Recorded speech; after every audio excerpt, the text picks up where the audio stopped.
Ang ating pong topic ngayon ay napakaganda. Lahat po ito ay na-experience natin noon, ngayon at bukas. Sino ba dito ang hindi pa na-disappoint? No? Lahat tayo. Maging mga leaders natin, mga members natin, maging ang ating pastor. Nadi-disappoint. Kahit nga ang Panginoon ay nadi-disappoint. No? Tayo po ay binigyan ng pribilehiyo. Alam niyo po, napakaganda po ito kung isipin po natin at gawin po natin yung tama. Ito po ay pinamagatan kong disappointment is our appointment with God. Marami po kasi ang nadi-disappoint, gagawa sila ng kanya-kanyang kaparaanan. At ito po ay nakakalungkot sapagkat at the end, wala pong nangyari. Bakit po? Hindi nila sinama ang Diyos eh.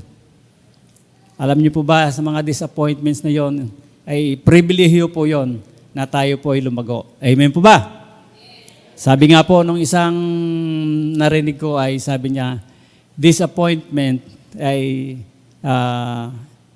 isa daw yung pribilehiyo, no, na kung saan ay ito po ay nagbibigay luwalhati sa ating Panginoon. Naalala niyo po ba? Kayo po ba, nasubukan niyo po bang sumakay ng eroplano? At sa pagta-travel po doon ay nadaanan niyo po yung storm. Ano bang storm sa Tagalog?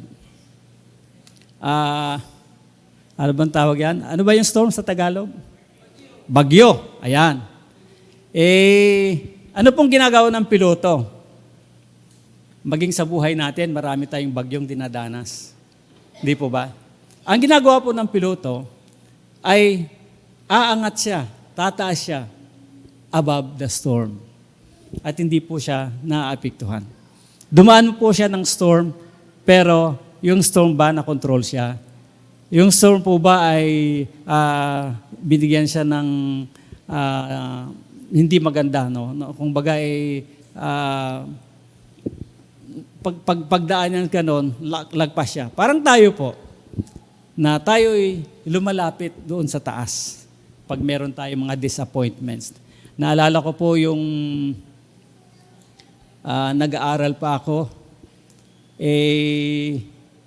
yung isang ibon, ayan, parang i-sample po natin.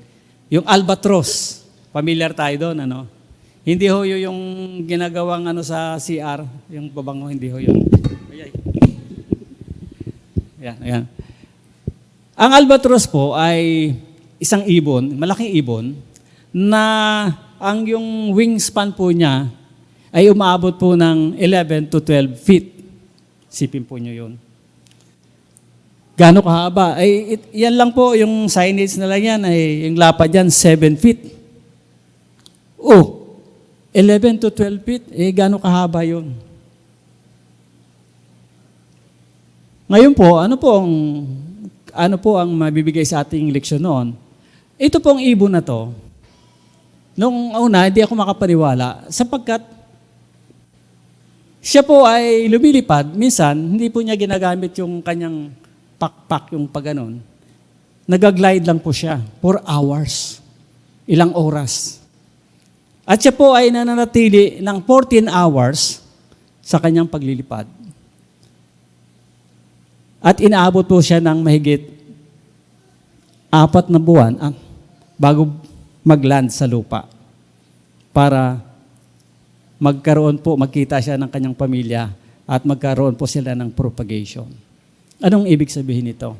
Itong mga ibon na to, dumadaan po ng matinding mga storm sa buhay nila. Pero po, naapektuhan ba sila? Hindi po. Ginagamit po nila yung storm to glide.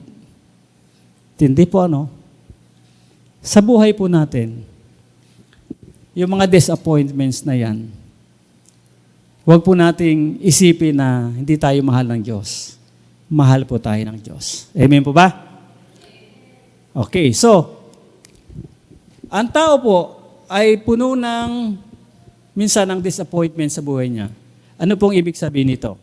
Ano ibig sabihin ng disappointment? Sabi nga po rito, disappointment refers to sadness or displeasure from failure to fulfill one's hope or expectation. Hindi po ba? Kung may ine-expect ka tapos hindi po nangyari, nadi-disappoint ka. Hindi po ba? Hayaan po natin pag-usapan sa umagang ito ang isang lingkod ng Panginoon na matututo po tayo sa kanyang buhay. Walang iba kundi yung kumpara ni Kuya Dennis, si Joseph. Joseph of the Old Testament. Kasi may Joseph din sa New Testament, di po ba? Kung tingnan po natin ang buhay ng batang ito, at the age of 17, siya po ay love na love ng kanyang tatay. Ano po? Si Jacob. Si Jacob po ay paboritong anak niya itong si Joseph.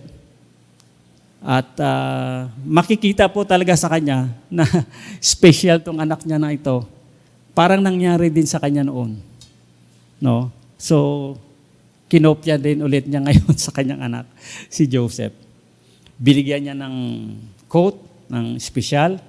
Kaya tuloy yung mga kapatid niya ay, hindi lamang yon, kundi nakikita ng mga kapatid niya, talagang special itong si Joseph na ito.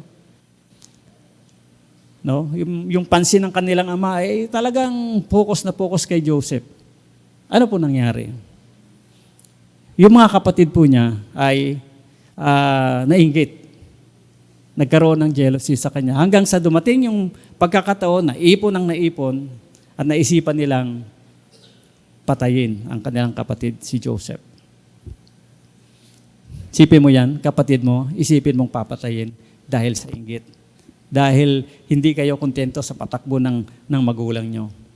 Minsan po, si Joseph, anong ginawa nila? Nung pumunta siya sa mga kapatid niya, kasi mga pastol ito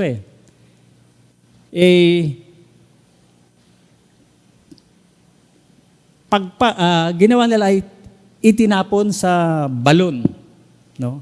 Para mamatay siya doon. Ang balon kasi nung araw, kumbaga seasonal, doon sa panahon nila. Minsan may tubig, minsan wala. Itinapon siya doon. Sa madaling salita, kala nila, patay na, binugbog si Joseph, sinaktan at itinapon sa balon. Hanggang sa siya po ay nailigtas doon at siya po ay ibininta doon sa manlalakbay at dinala po siya sa Egypt.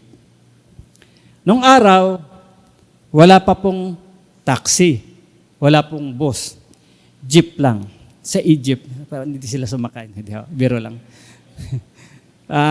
Dinala sa Egypt. At pagdating po doon sa Egypt, makikita niyo po ang Panginoon. No? Talagang hindi siya pinabayaan. Lahat ng kanya ginagawa ay binibless ng Panginoon. At siya po ay napunta doon sa captain ng Pharaoh.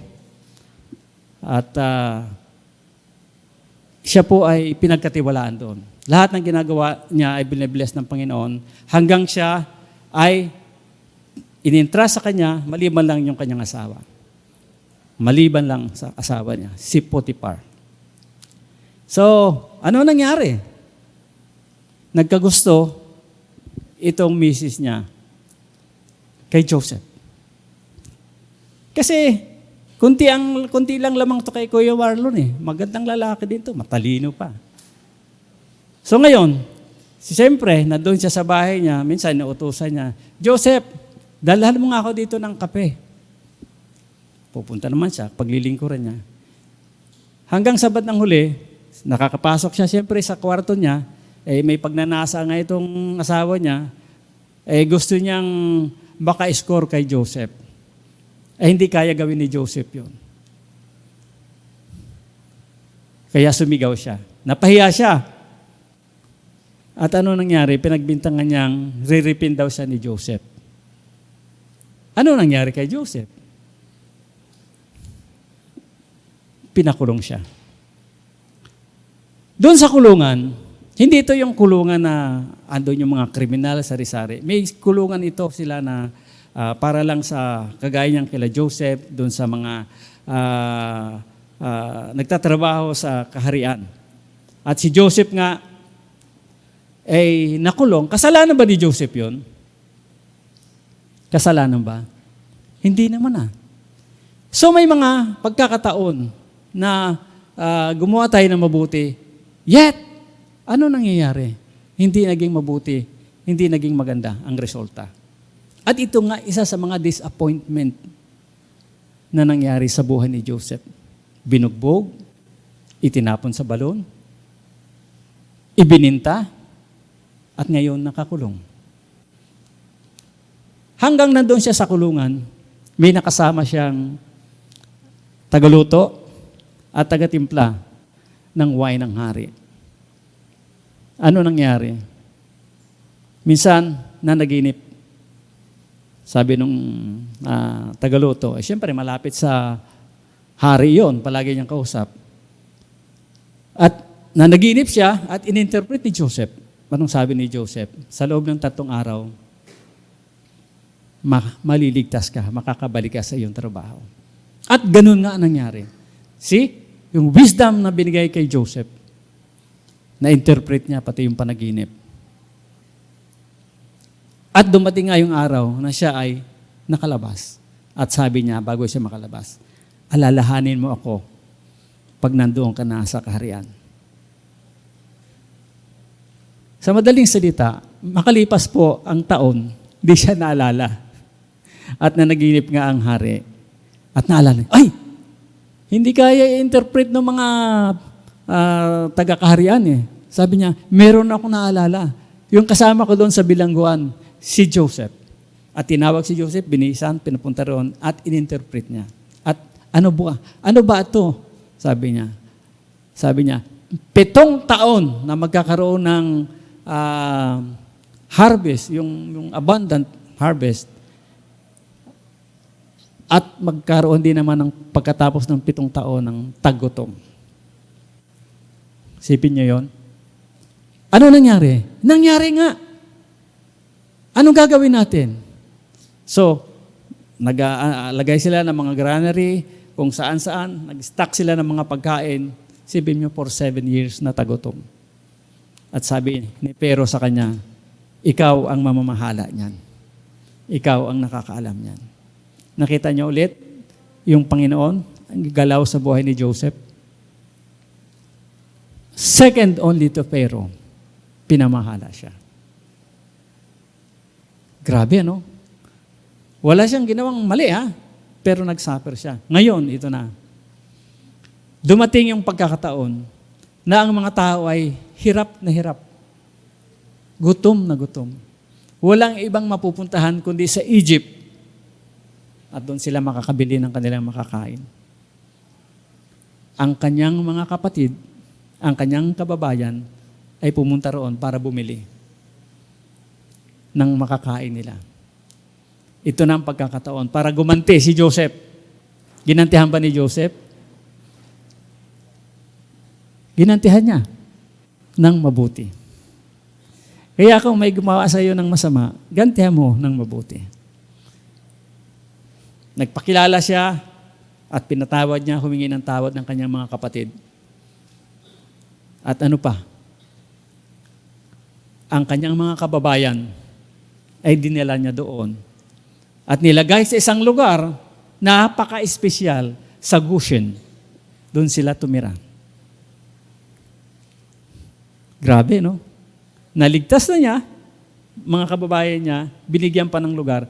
Siguro po, yung lugar na yon, yung Goshen na yon, ay ito ngayon, yung Cubao. Produktibo. Kaya, yung mga disappointment na yon, nagpahina ba sa kanya? Hindi. Lalo po siyang lumakas sa kanyang pananampalataya sa Panginoon. Kaya po, maalala nyo, si Joseph, ay talagang ang pagmamahal ng Panginoon sa kanya, tayo po, mga Kristiyano, ay talagang ilaw at asin ng mundong ito. Dapat po lang. Paano po malalaman nilang Kristiyano ka? Sige nga, anong iyong ebidensya na ikaw ay Kristiyano? Marami sa atin, nag-church ako, umaatin ako sa LBCC, Ano nangyari sa akin? Nawala yung LB, puro sisi na lang. Nag-church ako. Nag-serve ako. Musician ako. Naglilingkod ako. Nag-i-invite ako. Kristiyano ka na ba? Anong iyong ebidensya? Ang isang matinding ebidensya ay kung yung dating ginagawa mo, yung masasamang ginagawa mo, ay tinalikuran mo. At ikaw ay patotoo. Nakikita si Kristo sa buhay mo. At masasabi mong ikaw ay ligtas. Sapagkat si Kristo ay nasa buhay mo.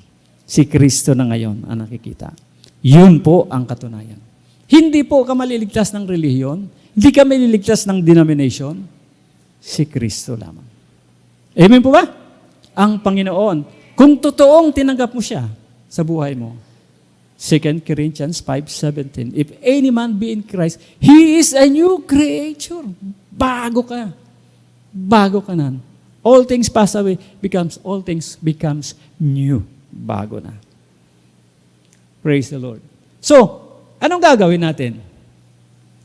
Dahil dito kay Joseph, he felt disappointment, rejected ng kanyang mga kapatid, jealousy, hatred, binugbog, nilagay sa slavery, ipinakulong. These are all disappointments. Maging sa buhay natin, disappointed tayo minsan sa mga anak natin. Pinag-aaral mo kung ano-anong ginagawa sa pamilya natin. Di ba? Disappointed tayo. So, sana po ito'y maging oportunidad kung saan lumapit tayo sa Panginoon, ibigay natin sa Panginoon, tama natin ang Panginoon sa pagkakataong ito. Ano pong gagawin natin? Unang-una ay pagkatiwalaan natin ang Diyos. Trust God. Yan. Sabi nga po sa Matthew, 10:29 to 31, sabi niya.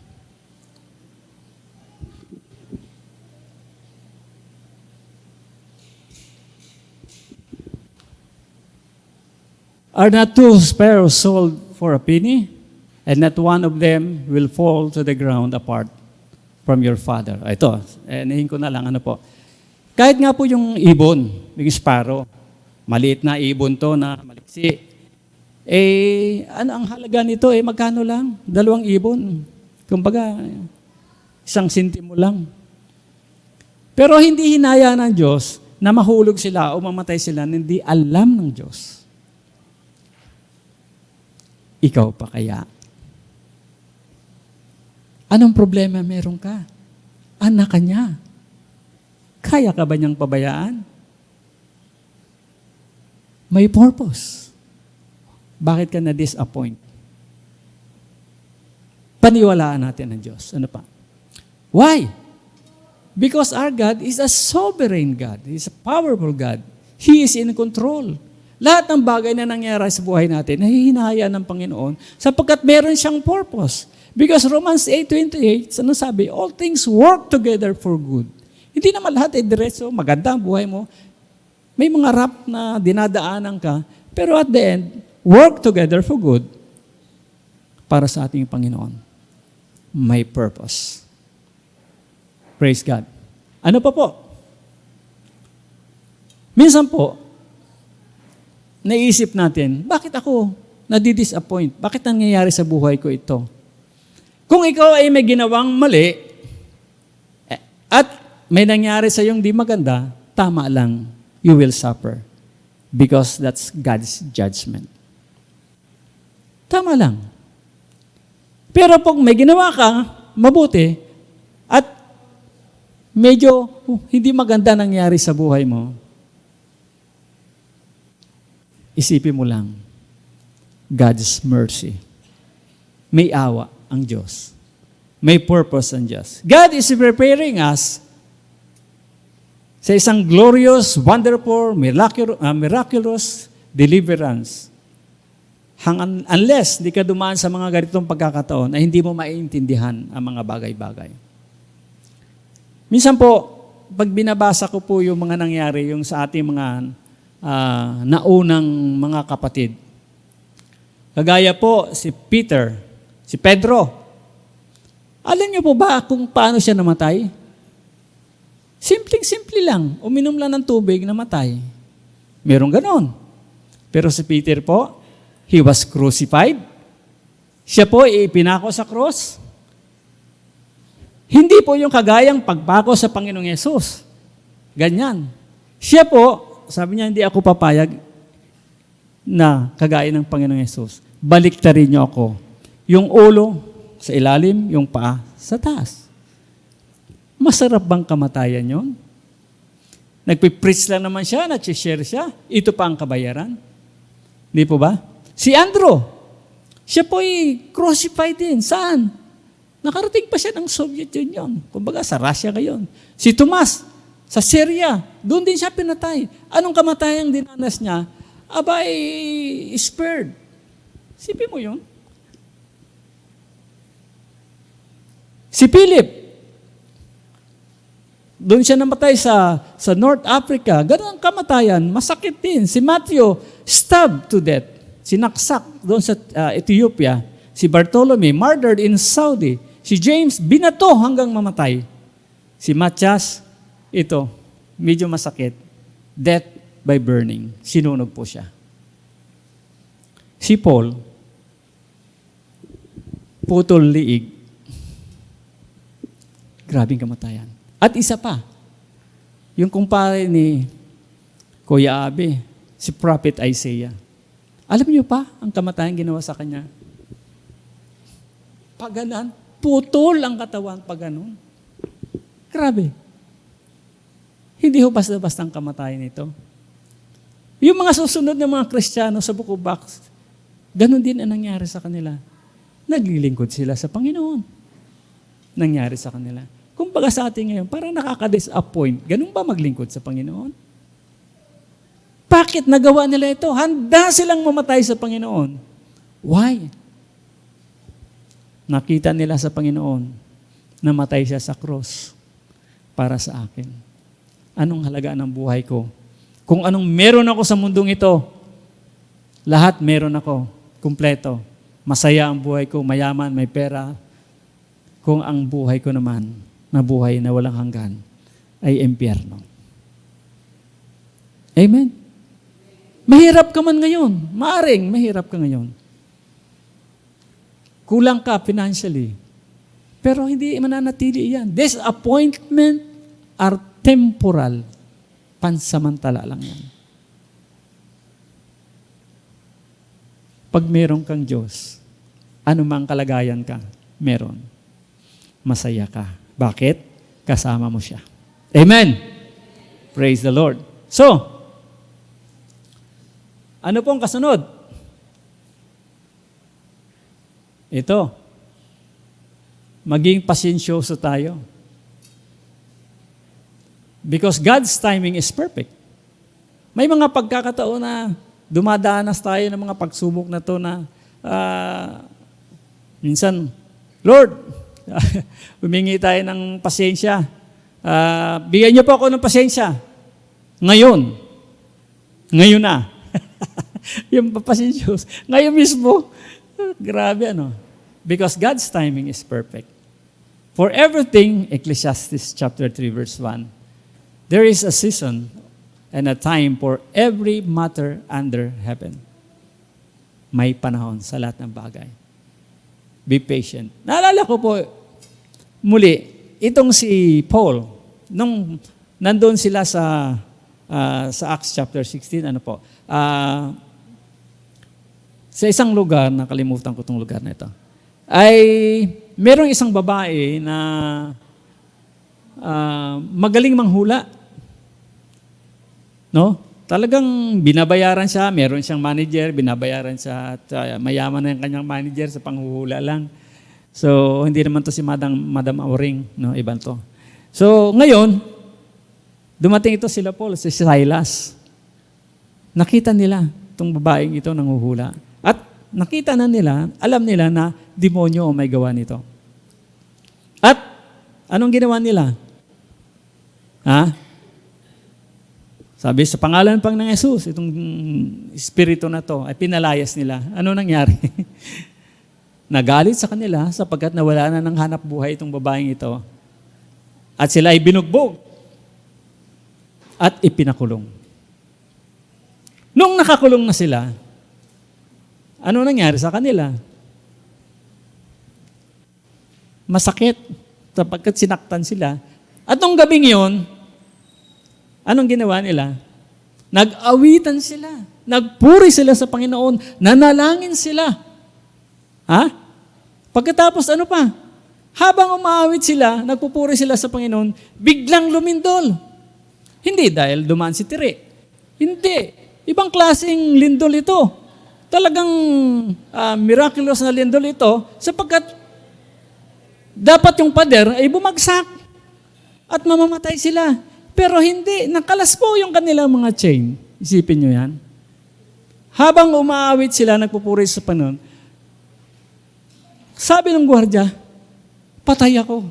Sa kanila, pag matakasan ka ng iyong bilanggo, patay ka. Patay kang bata ka. At magpapakamatay na po yung sundalong ito. At sinabi ni Pablo, huwag kang magpakamatay. Nandito kami. Praise the Lord. Ano nangyari? Pati yung mga kasamahan nila, hindi tumakbo. Dapat tumakbo sila umalis sila Pero wala ni isa. Bakit? Sabi nga nung isang scholar, dahil po yung mga kasama nila ay nakonbinsin nila sa Panginoon, nadala lang sa Panginoon. At ano pong sabi? Sa Acts 16:30, anak ko, sabi nung sundalo, anong gagawin ko para maligtas? Doon niya napatunayan na ang Diyos ni Pablo ay totoong Diyos. Believe in the Lord and thou shalt be saved. Acts 16:31. Walang kamatayang katanungan at pangyayaringan. Amen. Disappointed sila. Isipin mong gumagawa pa rin sila ng kalooban ng bugbugin ka, ipakulong ka. Pero ginamit ng Panginoon ang disappointment na yon para sa kanyang kaluwalhatian.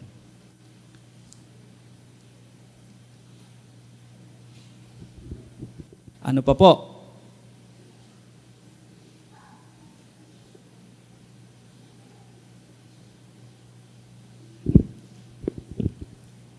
Be patient. Yan na nga po. Pangatlo po, pray for endurance. Ito po, kailangan natin ng endurance. Minsan, yung endurance natin, saglit lang Wala na agad. Ano po? At dapat po tayong magpasalamat. No? Shout for the Lord. Shout for joy in the Lord. Oh, you righteous. Praise befits the upright. Sa Philippians 4:4, rejoice in the Lord always. Again, I will say rejoice. Sa mga pagsubok na ito, magalak tayo. Bakit nasasabi niya mag-rejoice? Ay, ang hirap na nga ako. Yet, rejoice. Sa nangyari kila ate, yung nadisgrasya sila, nakasmile pa rin. Nagpupuri pa rin sila sa Panginoon. May purpose ang Panginoon. Hanggat, isipin nyo, andito pa rin sila kasama natin nagpupuri sa Panginoon. Purihin ng Panginoon sa kaila mag-asawang Jake na ito. Praise God. So hanggang saan ang endurance natin? Sabi nga po doon sa Isaiah 40:31, but they that wait upon the Lord shall renew their strength. They shall mount up with wings as eagles. They run and not weary. They shall walk and not faint. Gaano ba kahaba ang endurance mo? Lalo na sa mga pagsubok na ito. Bilisan ko lang po kasi hanggang 1:30 tayo dito. Ano pa po?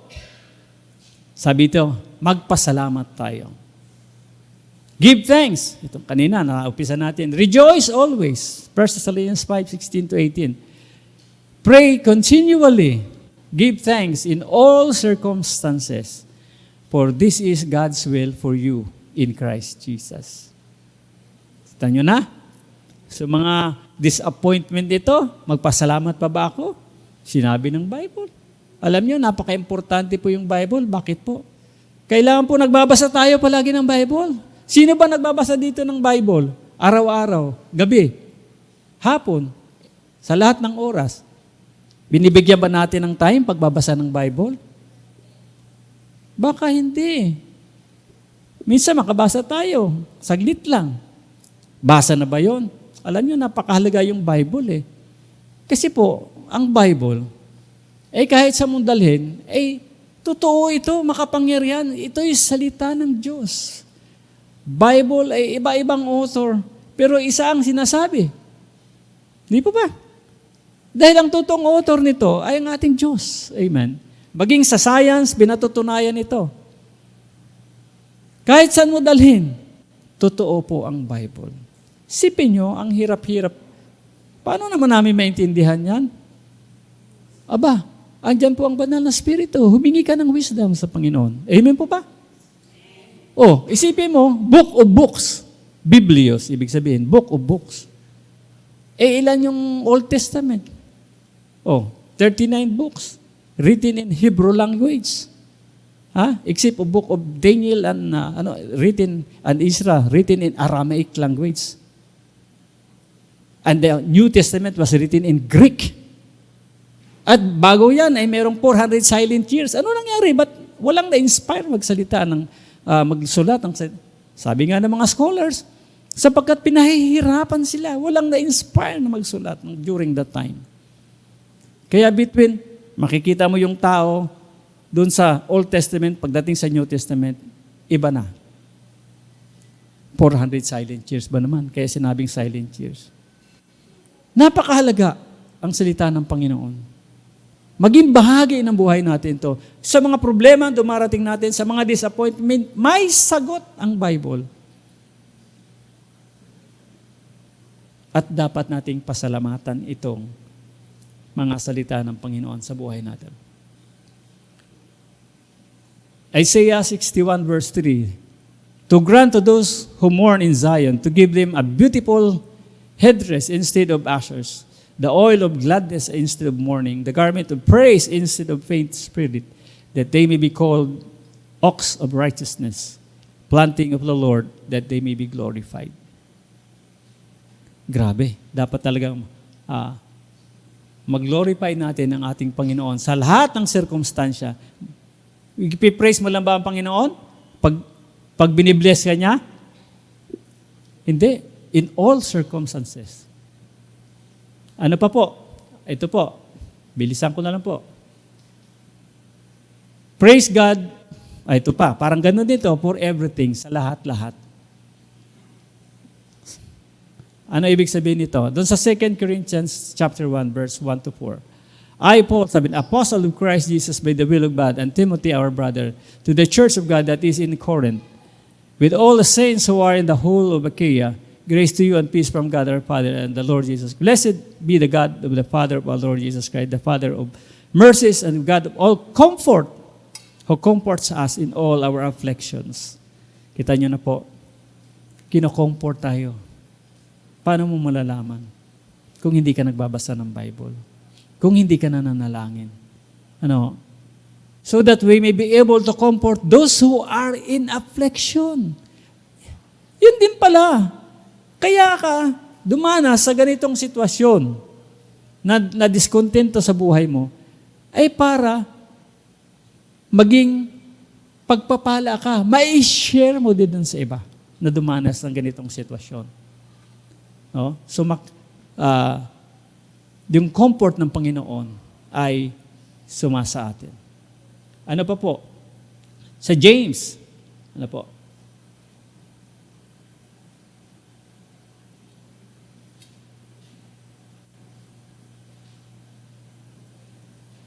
Sa James po, anong sabi sa James? Ayan. Count it all joy, my brothers, when you meet trials of various kinds, iba't ibang klaseng pagsubok, for you know that the testing of our faith produces steadfastness. Let steadfastness have its full effect, that you may be perfect and complete, teaching in nothing. Amen. Hallelujah. Count it all joy sa mga trials na dumarating sa buhay natin. Lalo na, ikaw ay isang Kristiyano. Pasalamatan mo dahil may Diyos ka sa buhay mo. Amen? Naalala ko pa yung isang kumpare ni Pastor, si Paring Moses. Kanina si Jacob, so mga next generation, doon na lumabas si Moses. Si Moses, baby pa lang. Baby pa lang. Ha? Natanasan na niya kaagad yung disappointment, kumbaga sa buhay niya. Isipin nyo, during the time, kay Pero,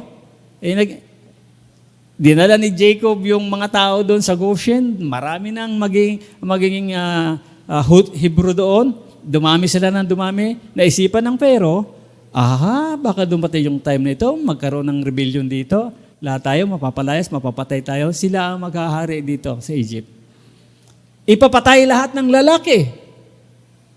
Kaya doon na oso, hindi ako lalaki. Hindi, wala. Biro lang.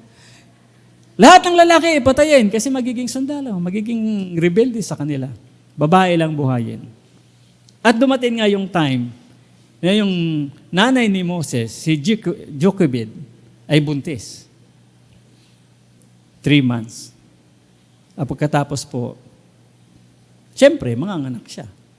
At paglabas ng anak niya, nako, magandang lalaki, si Moses.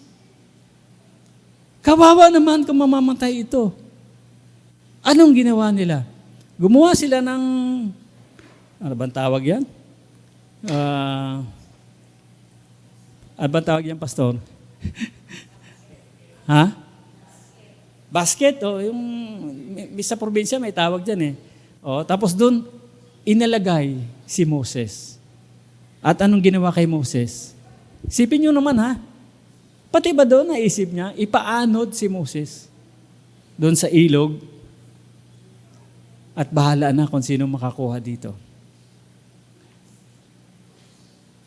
At anong nangyari? Habang inaanod siya, yung kanyang kapatid, si Miriam, ay tinitingnan, sinusubaybayan. At akalain nyo ba naman yung prinsesa ay lalabas at pagdating doon, ay makikita niya may basket na lumulutang. Tingnan nyo ngayon, kunin nyo. At pagbukas niyang kanyan, ang gandang lalaki. Sabi niya, kawawa naman to, isang Hebrew. At kanyang inalagaan. Tingnan niyo ang timing ng Panginoon ha.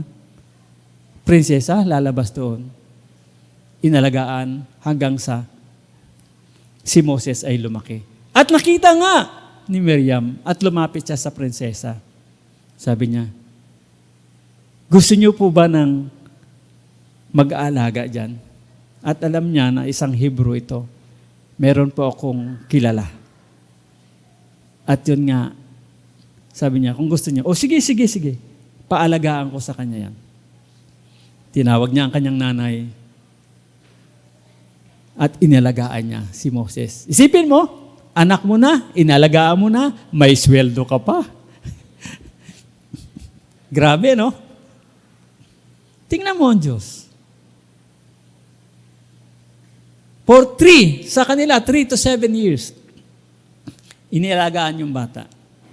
At itong nanay niya, ay pinalaki niya sa biyaya at pag-aaral tungkol sa kanilang buhay. At nakita niyo naman kung anong naging epekto sa buhay ni Moses. Grabe. For 40 years, he stayed in Egypt. Kasi 120 years old si Joseph. Hinati sa 3. So 40. Nagstay po siya doon, nag-aral siya doon, lahat. Pati self-defense, wisdom, he grew in stature, in knowledge and in wisdom. Doon siya. Anak ka ba namang prinsesa? Matalino, ito si Moses. Ano nangyari? First 40 years, Joseph was somebody. lumaki ka ba naman sa kaharian? At ano po, susunod nangyari? Makikita niyo po kung paano gumalaw ang Panginoon sa buhay niya. May nag-aaway doon na dalawang lalaki at to make it short, napatay niya at tinago niya sa lupa. Pagkatapos po, ano nangyari? May nag-aaway ulit. Sinabi sa kanya, anong gagawin mo sa amin? Papatayin mo rin, kagayang ginawa mo pagpatay mo doon sa isang taong. Nalaman na? Natakot siya. That's the time, lumayas siya. And napunta siya sa Midian. Another 40 years in the wilderness. Hirap na hirap siya. At doon siya sinanay ng Panginoon. Sa hirap na yon. First, 40 years, somebody. Another 40 years, nadanasan niya ang nangyari kay Nanin. Kay Ate Nanin at saka kay Ate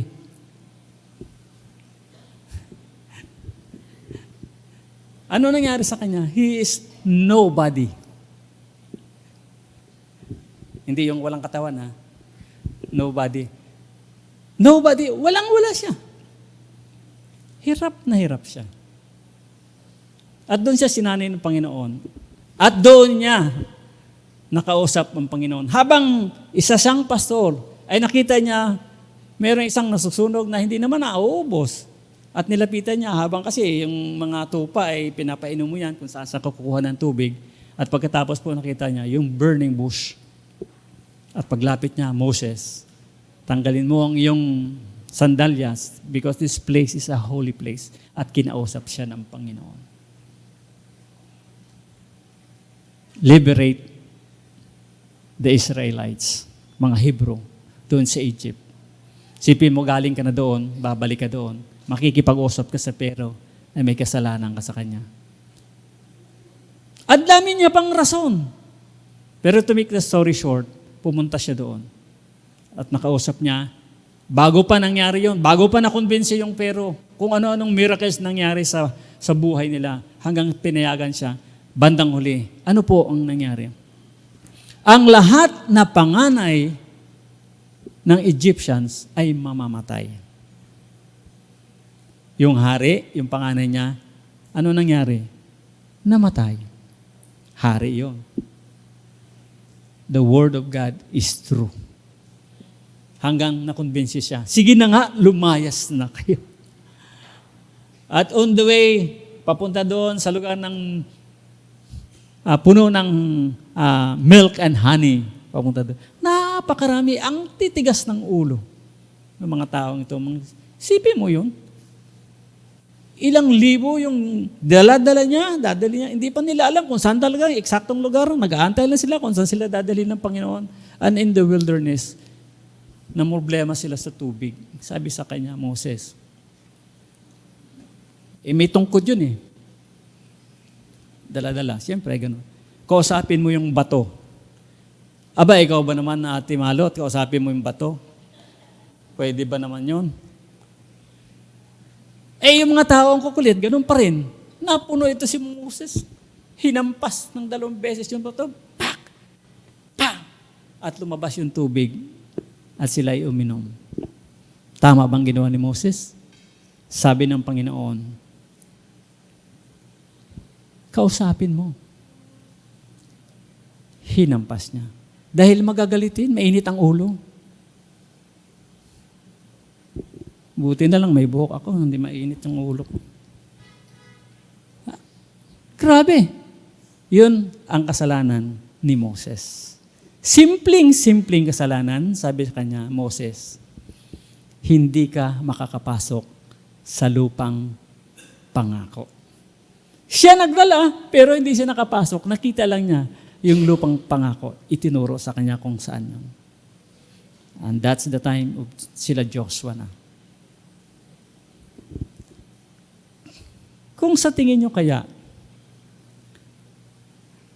hindi nangyari kay Moses yung mga ganitong disappointment sa buhay niya, maliliberate kaya ang Hebrew people at ngayon, yung Israel? Kagaya kay Joseph, kung di kaya siya tinapon sa balon, hindi kaya siya sinaktan, hindi kaya siya binugbog, meron kayang masisave kaya yung kanyang mga kababayan at ang bansang Ehipto.